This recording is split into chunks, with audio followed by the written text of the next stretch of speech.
जिमि कुलीन तिय साधु सयानी पति देवता करम मन बानी रही करम बस परिहर नाहु असचिव हृदय तिम दारुण दाहु।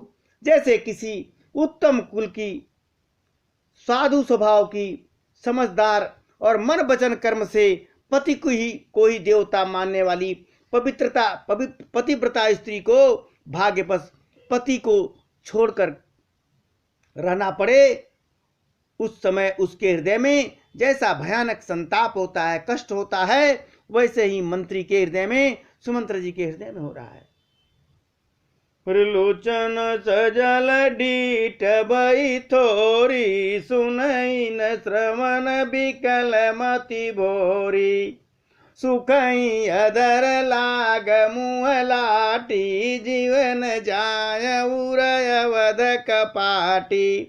नेत्रों में जल भरा हुआ है समुद्र, दृष्टि मंद हो गई है, कम दिखाई पड़ने लगा, कानों से सुनाई नहीं पड़ रहा, व्याकुल हुई बुद्धि बेठिकाने हो रही है, होठ सूख रहे हैं, मुंह में लाठी लग गई है, किंतु ये सब मृत्यु के लक्षण हो जाने पर भी प्राण नहीं निकलते, क्योंकि हृदय में अवध रूपी किवाड़ लगा रखे हैं। अर्थात 14 वर्ष बीत जाने पर भगवान फिर मिलेंगे, यही आशा से प्राण रुके। विवरण भयो न जाई निहारी मारे समनहु पिता महतारी हानि गेलानि विपुल मन व्यापी अजमपुर पंथ सोच जिमि पापी। सुमंत्र जी के मुख का रंग बदल गया है, जो देखा नहीं जाता, ऐसा मालूम होता है कि मानो इन्होंने माता पिता को मार डाला हो। इतना उनके मन में राम वियोग रूपी हानि की महान ग्लानि है, महान पीड़ा है। जैसे कोई पापी मनुष्य नरक को जाता हुआ रास्ते में सोच रहा हो, बचन न आव हृदय पचिताई अवध काह मैं देख बजाई राम रहित रत देखई जोई और सकुचई मोहि बिलोकत सोई। सोच रहे हैं, मुंह से वाणी नहीं निकल पा रही, हृदय में पश्चाताप है कि मैं अयोध्या में जाकर क्या देखूंगा। श्री राम जी से शून्य रथ को जो भी देखेगा वही मुझे देखने में संकोच करेगा, अर्थात मेरा मुंह नहीं देखना चाहेगा, भगवान के बगैर रथ ले आऊंगा तो। और यही नहीं, धाई पूछिए मोहि जवाब बिकल नगर नर नारी उत्तर देवम सबहि तब हृदय वज्र बैठारी। नगर के सारे व्याकुल स्त्री पुरुष जब दौड़ कर आएंगे मेरे पास, मुझसे पूछेंगे, तब मैं हृदय पर वज्र रखकर सबको उत्तर दूंगा कि छोड़ के आ गया। और इतना नहीं, रे पूछिए दीन दुखी सब माता कब का मैं अति नहीं विधाता पूछिए जब ही लखन में तारी कहीं आऊं कौन संदेश सुखारी राम जननी जब धाई सुमिर बक्ष जिमि धेनु लवाई तो पूछत उतर देव मैं तेहि कि गे बन राम लखन वै देहि। जब दीन दुखी सब माताएं पूछेंगी तब हे विधाता उन्हें क्या उत्तर दूंगा, क्या कहूंगा। जब लक्ष्मण जी की मां मुझसे पूछेंगी तब मैं उन्हें कौन सा सुखदायी संदेश सुनाऊंगा। श्री राम जी की मां जब इस प्रकार दौड़ी आवेंगी जैसे नई ब्याई हुई गाय हो और अपने बछड़े को छोड़ के गई हो, तो उसे देख के दौड़ के आती है, ऐसे आएंगी, तब उनके पूछने पर मैं उन्हें क्या उत्तर दूंगा कि राम जी, लक्ष्मण जी, सीता जी को वन में छोड़ के मार गए, चले गए वन में। हो जो ही पूछियई ते उत्तर देवा, जाई अवध अभय सुख लेवा। हो पूछियई जब ही राव दुख दीना, जीवन जास रघुनाथ अधीना। और जो भी पूछेंगे उसे यही उत्तर देना पड़ेगा। हाय अयोध्या जाकर अब मुझे यही सुख लेना है, सबको यही समाचार बताना है। और जब दुख से दीन महाराज दशरथ, जिनका जीवन श्री रघुनाथ जी के दर्शन के ही अधीन है, मुझसे पूछेंगे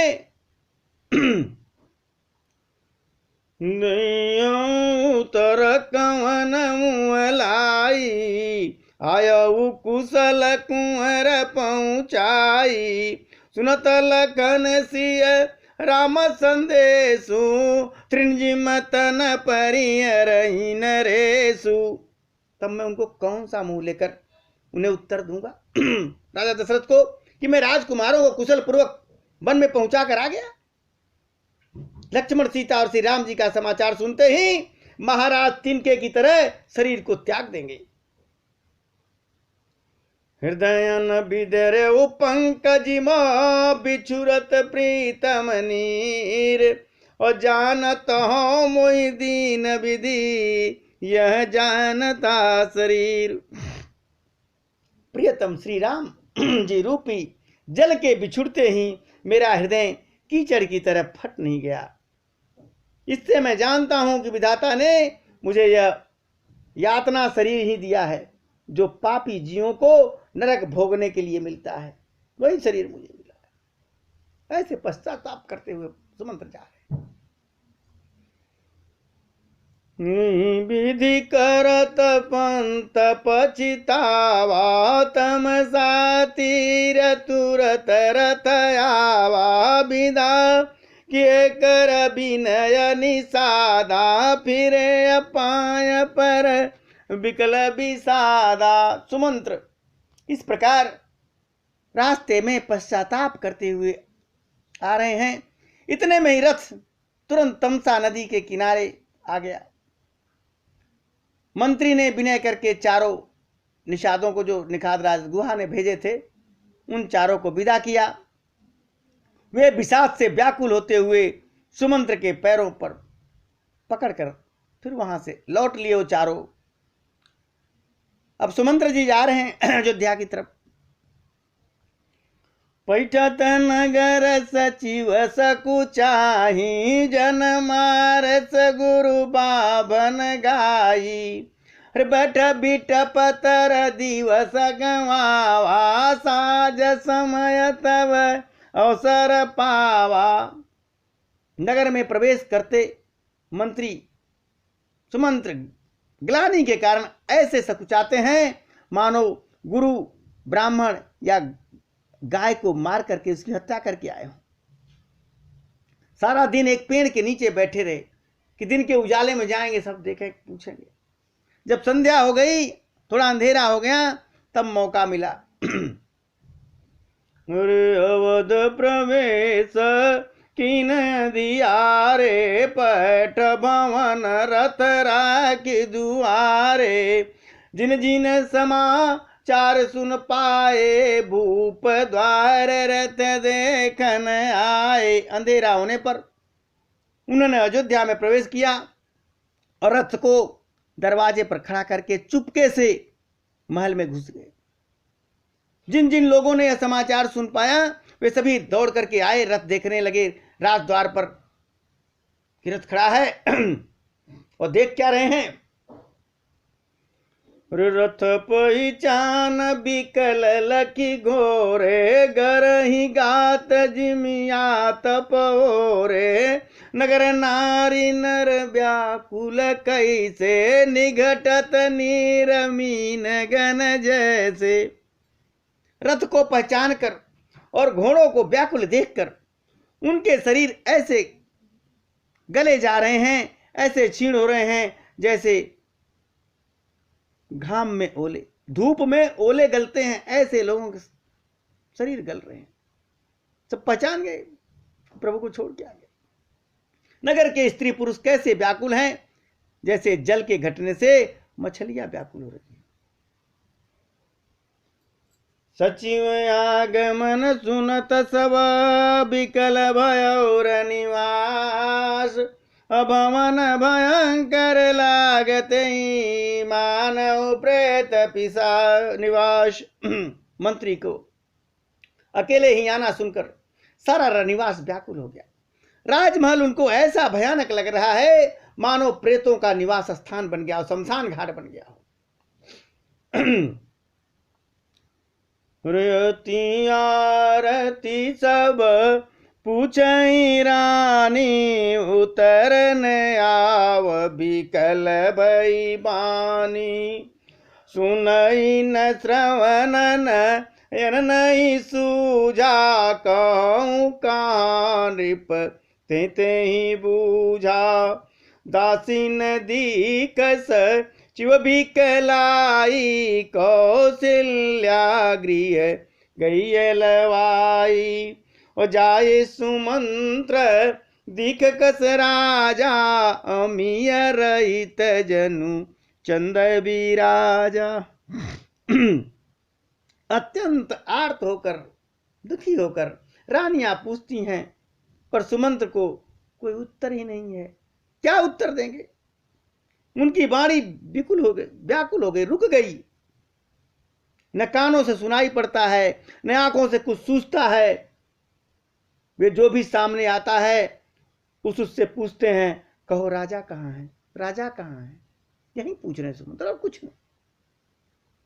दासियां मंत्री को व्याकुल देखकर उन्हें कौशल्या जी के महल में लिवा गई। सुमंत्र जी ने जाकर वहां राजा को कैसे बैठा देखा, मानो बिना अमृत का चंद्रमा हो। राजा पड़े हैं, कैसे पड़े हैं? अरे आसन शयन भी भूषण ना, परे वो भूमि तल निपट मलीना, ओले सास सोचे भांति, सुरपुर ते जनु खसे उज जाति। राजा आसन सैया और आभूषणों से रहित, आसन नहीं है, सैया नहीं, आभूषण कुछ नहीं पहन, बिल्कुल मलिन उदास पृथ्वी पर पड़े हुए। वे लंबी सांसें लेकर इस प्रकार सोच कर रहे हैं मानो राजा ययाति स्वर्ग से गिरकर सोच कर रहा हो। लेत सोच भर छिन छिन छाती, जन जरी पंख पर संपाती, और राम राम कर राम सने, पुनिक राम लखन भय देहि। राजा क्षण क्षण में सोच से एकदम छाती भर लेते, ऐसे विकल दशा में है मानो गिद्धराज जटायु का जो भाई संपाति था, पंखों के जल जाने पर गिर पड़ा था पृथ्वी पर। राजा बार बार राम राम, हा स्नेही, हा प्यारे, हा राम कहते हैं, फिर हा राम, हा लक्ष्मण, हा जानकी, ऐसा कहने लगते हैं। देखी सचिव जय जीव कह, किने दंड प्रणाम, और सुनत उठे व्याकुल नृपत, कह सुमंत्र कह राम। मंत्री ने देखा, जय जीव कहकर दंडवत किया, प्रणाम किया। सुनते ही राजा व्याकुल होकर उठे और बोले, सुमंत्र कहो राम कहाँ है? भूप सुमंत्र लीन उरलाई, बूढ़त कछुआधार जन पाई, सहित स्नेह निकट बैठारी, और पूछत राव नयन भर बारी। राजा ने सुमंत्र को हृदय से लगा लिया, मानो डूबते हुए आदमी को तिनके का सहारा मिल गया हो। मंत्री को स्नेह के साथ पास बैठाकर नेत्रों में जल भरा हुआ राजा के पूछते हैं, राम कुशल कहूं सका सने, कर रघुनाथ लखन भय देहि, आने फेर की बनहि सिधाए, सुनत सचिव लोचन जल छाए। ये मेरे प्रेमी सखा सुमंत, श्री राम जी की कुशलता कहो, बताओ श्री राम लक्ष्मण और जानकी कहाँ हैं? उन्हें लौटा लाए हो कि उन्हें वन को चले गए? यह सुनते ही सुमंत्र के आंखों में जल भरा। सोके बिकल पुनि पूछन रेसु, कसिय राम लखन संदेशु। राम रूप गुणशील सुभाऊ, सुमेरा सुमेरा उर सोचत राऊ। शोक में व्याकुल होकर के राजा फिर पूछने लगे, सीता राम और लक्ष्मण का संदेश तो कहो। श्री राम जी के रूप गुणशील और स्वभाव को याद कर करके राजा हृदय में बहुत ही चिंतित हो रहे हैं। राव सुनाय दीन बनवासु, सुन मन भयउ नरस हरासु। जो सुत बिचुरत गयन प्राणा, को पापी बड़ मोहि समाना।